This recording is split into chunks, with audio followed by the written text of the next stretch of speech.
안녕하세요. 6월 26일 수요일 날마다 주기로 큐티 가이드 시작하겠습니다. 오늘 말씀은 창세기 48장 8절부터 16절까지의 말씀입니다.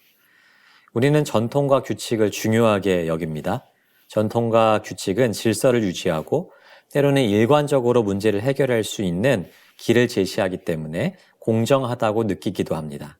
그러나 이러한 규칙과 전통이 모든 상황에서 항상 최선의 선택을 만들어내지는 못합니다.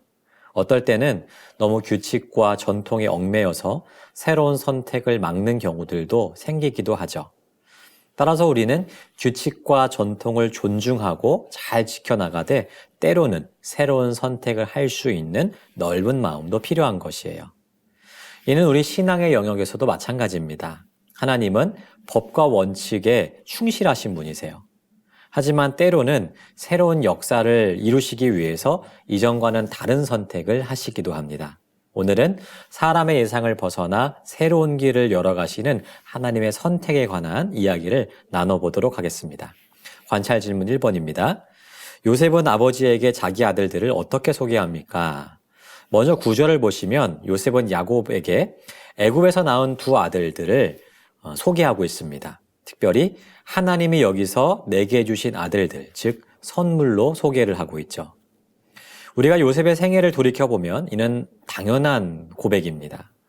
요셉은 이곳에 노예로 팔려온 사람이었어요.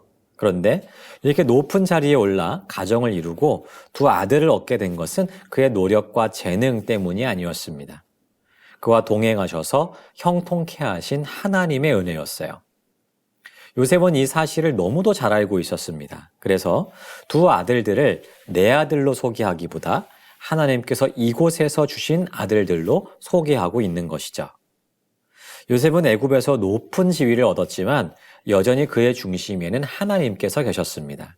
모든 삶과 행동, 말에는 항상 하나님께서 계셨고 이는 곧 그의 겸손을 보여주고 있습니다.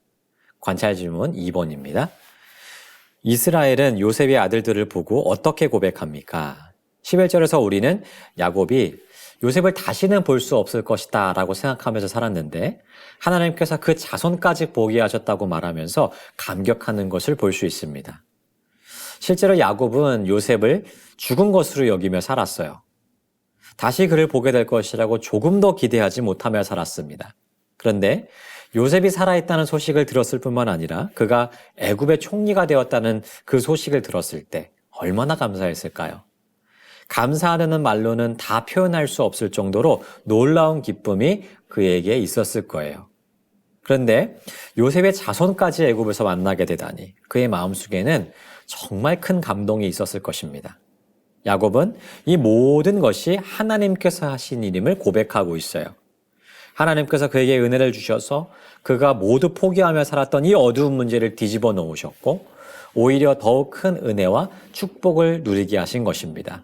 이는 하나님의 섭리가 아니었다면 도저히 있을 수 없는 일이었기 때문에 그는 하나님의 섭리를 고백하면서 감사하고 있는 것이죠. 관찰 질문 3번입니다. 이스라엘은 누구의 머리에 오른손을 넣습니까?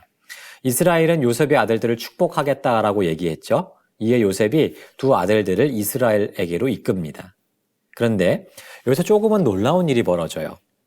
원래의 전통대로라면 장남에게 오른손으로, 차남에게 왼쪽으로 축복하는 것이 맞았습니다.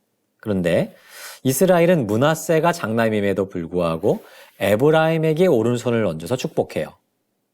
이스라엘이 왜 이렇게 했을까요? 이는 이스라엘이 어떤 뜻이 있었기 때문이 아니었을 거라 생각합니다. 하나님께서 그에게 이렇게 명령하셨고 그는 그 하나님의 뜻에 순종하여 행동했을 뿐이에요. 이스라엘이라고 전통을 몰랐던 것이 아니고 그가 그 전통을 깨려고 했던 것도 아니었습니다. 오직 하나님의 주권을 인정하고 하나님의 계획을 신뢰했기 때문입니다. 말씀을 정리해 보겠습니다. 여러분, 오늘 말씀에서 요셉과 이스라엘의 고백, 그리고 이스라엘의 이 행동을 통해서 우리가 보게 되는 것이 무엇입니까? 그들의 고백과 행동의 중심에는 누가 계셨죠? 하나님이 계셨습니다. 하나님께서 그들을 여기까지 이끄셨고 지금 그들이 누리고 있는 이 모든 축복도 하나님께서 주신 것이에요. 전혀 기대하지 못했지만 하나님께서 주신 놀라운 은혜가 있었고 이를 통해서 그들은 하나님께서 자신들의 삶을 섭리하고 책임지신다는 사실을 너무나도 분명하게 깨닫게 된 것입니다. 이를 통해서 그들은 자신과 자기 가족 공동체의 주인이 오직 하나님이신 것을 믿고 인정하며 고백하고 있는 것이죠. 그렇기 때문에 당시 장자에게 오른손으로 축복해야 되는 전통 속에서도 이스라엘은 하나님의 명령에 따라서 차자에게 더 큰 축복을 주었습니다. 어떻게 보면 조금 이해되지 않는 상황이었지만 이스라엘은 이미 하나님의 크신 섭리를 끊임없이 경험하며 살아왔기 때문에 하나님께 모든 것을 맡기면서 그의 뜻에 순종하고 있는 것이에요.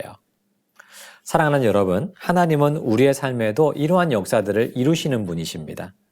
우리가 전혀 기대하지 못했고 소망하지 못했던 그러한 상황이었다 할지라도 하나님은 우리에게 놀라운 은혜와 축복을 열어주시는 분이세요.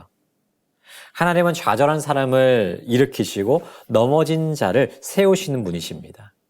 우리가 그렇게 하나님의 은혜를 이미 충분히 맛보아 누리는 삶을 살아왔기 때문에 앞으로의 삶 역시 하나님께 맡기며 살아갈 수가 있는 것이죠. 때로는 하나님께서 이해할 수 없는 상황과 명령을 하실 때도 있을 것입니다. 하지만 내 상황과 생각과 다르다 할지라도 하나님의 뜻에 우리가 온전히 순종할 수 있는 이유는 그 하나님께서 한치의 실수 없이 우리의 삶을 섭리하고 계시고 인도하여 주시기 때문입니다. 그러므로 오늘 시간 말씀을 통해서 다시 한번 다짐해야 될 것은 온전한 순종이에요. 우리가 온전한 순종으로 하나님께 반응할 때에 하나님은 우리의 삶 속에 또 하나의 역사를 이루어가 주실 것입니다. 이 믿음을 가지고 오늘 하루도 하나님께 맡기면서 온전한 순종을 이루는 우리 모두의 삶이 되기를 축복합니다. 그래서 오늘도 내일도 하나님의 역사를 경험하는 우리 모두가 되기를 주님의 이름으로 축복합니다.